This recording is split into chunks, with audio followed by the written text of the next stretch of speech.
मित्रो नमस्कार। आज आपण एक संघर्षाची आणि यशाची आगळीवेगळी गोष्ट, आगळीवेगळे व्यक्तिमत्वाला भेटणार आहोत। गुलनार तिचं नाव आहे, धुळ्याहून आलेले आहे आणि तिचं लिपिक म्हणून कोर्टात सिलेक्शन झालेलं आहे। त्यानिमित्त आपण तिचा स्वागत आणि सत्कार करूया। हे गुलनार।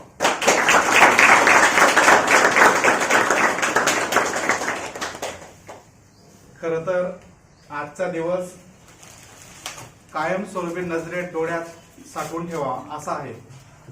अनेक वर्ष म्हणजे जवळपास 2019-20 पासून गुलनारने अभ्यासाला सुरुवात केलेली। लॉकडाऊन होता, कोरोना होता आणि कोरोनाच्या काळात आपल्या ऑनलाईन बॅचेस सुरू होत्या। तेव्हापासून गुलनारचा आणि माझा संपर्क झाला आणि त्यानंतर तिने मनात असा चंग बांधला होता की पास होईल तोपर्यंत अभ्यास करत राहील आणि तोपर्यंत जॉईन राहील। बॅचेसला तिने पहिली बॅच, दुसरी बॅच, तिसरी बॅच असे लागोपाठ बॅच केल्या। अभ्यास ती पण सोडायची नाही आणि मी पण त्यांना शिकवल्याशिवाय राहायचो नाही। आणि कॉन्फिडन्स वगैरे लो झाला तर बऱ्याचदा गुलनार मला विचारायची, सर पास होईल ना सर, तुम्हाला वाटतं का सर? म्हणजे अभ्यास करता करता कॉन्फिडन्स लो होतो आपला। आणि मुलींना काही गोष्टींचे थोडे बंधन येतात, कसे की जसं आपण केंद्राच्या भरती वगैरे मारू शकतो तसं मुलींना थोडीशी मर्यादा येते, त्याच्याकडे ओढ कमी असतो। त्यामुळे मुलींना ऑफिशियल जॉब करावा लागतो, येते लक्षात। तसं 2019-20 पासून 5-6 वर्षांचा कठीण संघर्ष गुलनारचा होता। खरं म्हटलं म्हणजे आता गुलनारचे मामा आहेत, काका आहेत, ती तुमची मुलगी आहे, पण खऱ्या अर्थाने माझी बहीण किंवा माझी पण ती मुलगी आहे असं आमचं नातं होतं। एवढे 5-6 वर्षापासून तिचा संघर्ष मी बघत होतो। माझा पण संघर्ष विद्यार्थ्यांसाठी काय त्याचं साक्षीदार ती होती आणि तिच्या संघर्ष विद्यार्थ्यांसाठी काय त्याचा मी साक्षीदार होतो। असे एकमेकांचे साक्षीदार आम्ही होतो। आणि त्यांच्या बॅचमध्ये आता बरेच जण सिलेक्ट झालेले आहेत, काही जण सिलेक्ट होण्याच्या टप्प्यावर आहेत। जे सिलेक्ट होण्याच्या टप्प्यावर असतात ना त्यांच्यावर फक्त माझा विश्वास असतो आणि पास झाल्यानंतर ते जगासमोर येत असतात। असं गुलनारचे मराठी बॅकग्राऊंड, साध्या शाळेमध्ये शिकलेली विद्यार्थिनी आहे। स्पर्धा परीक्षेला अभ्यासाला लागल्यावरच बेस पक्का होता आपला बेस कच्चा असतो। आपल्याला 5वी ते 10वीचं पण काही माहित नसतं, तिथून सुरुवात होते। आणि लॉकडाऊनचे 2 फायदे आहेत, आपल्याला जिथे प्रत्यक्ष शिकायला जाता येत नाही तिथे जाता येत होतं ऑनलाईनमुळे। आता मी इथे शिकवायचो ते तिथून लेक्चर करायचा फायदा। पण दुसरा ड्रॉबॅक असा होता त्याचा, ऑनलाईनवर वेगवेगळे लोक वेगवेगळं सांगतात, युट्यूबला व्हिडिओ टाका तुम्ही, वेगवेगळे लोक वेगवेगळं सांगतात, नेमकं ऐकायचं कोणाचा मोठा प्रश्न असतो। त्याच्यामुळे स्वतः अभ्यास केलेलं बेटर, 10 जण 10 सल्ला देतात तर नेमकं कोणाचा ऐकायचा हा पण एक प्रश्न असतो। त्यामुळे दोन्ही गोष्टींना सामोरे जाऊन तिने अभ्यास सुरू केला।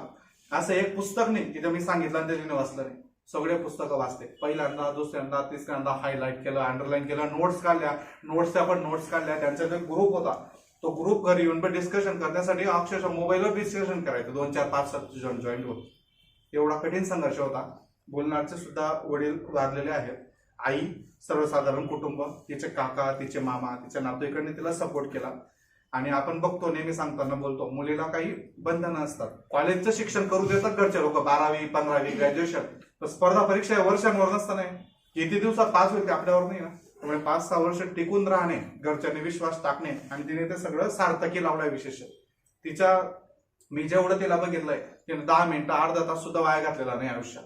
कंटिन्यू अभ्यास करत राहायचे, प्रश्न विचारत राहायचे, कधी कधी उलट थांबून जायचे, ते 2-3 प्रश्न विचारले बा आता कसं काय लगे विचारू सरांना, असं म्हणजे एवढ्या शंका घेऊन यायची आणि साध्या मनाने विचारायची। तिला तिच्या मेहनतीवर विश्वास होता आणि मला पण त्यांच्या मेहनतीवर विश्वास होता।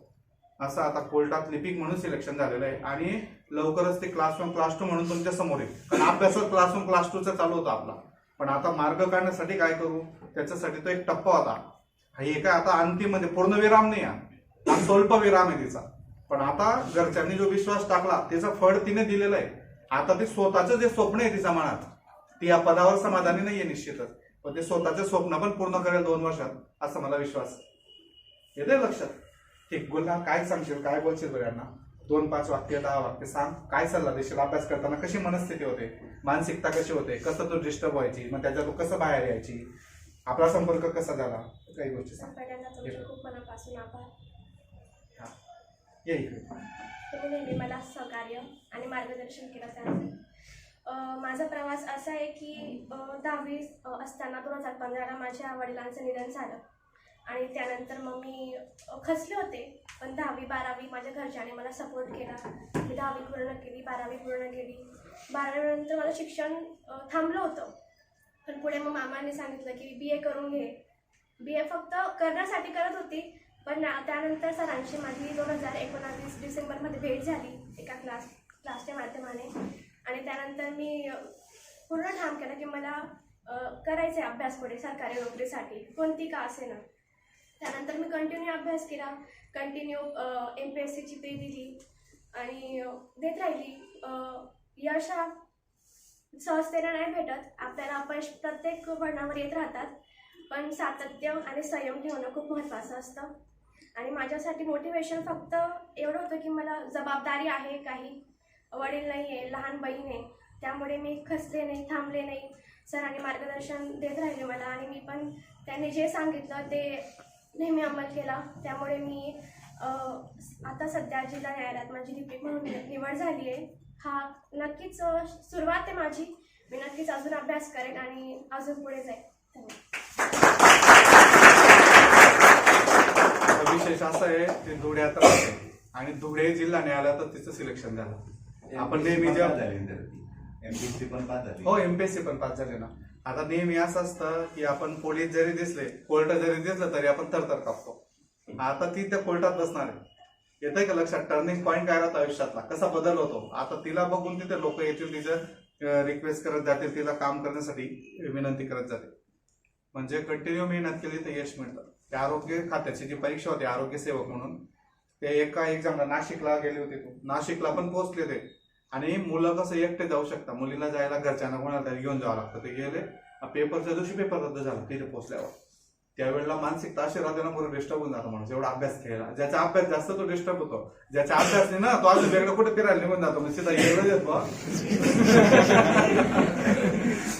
लक्षात. तर खूप संघर्ष होता. हा संघर्ष असं किती वेळ बोलला तर सांगता येत नाही. जेव्हा माणूस पुन्हा पुन्हा वाचतो ना, MPSCचं चक्र डेंजर असतं. अर्थशास्त्र, भूगोल, राज्यघटना, विज्ञान हे वाचन होतं पण ते समजत नाही. समजून गेलं तर नंतर आठवत नाही. सगळं ओके झालं तर प्रश्नोत्तर बरोबर येत नाही. प्रश्न बरोबर यायला लागले तर पेपरमध्ये वेगळंच येतं. आपण सेट होतो 2-3 वर्षात परीक्षेची, तेवढ्याच पुढच्या पेपरला पॅटर्न चेंज झालेलं असतं. असं राहतं सगळं. त्याच्यामुळे स्टेबल करणं खूप कठीण असतं, स्वतःला सांभाळणं.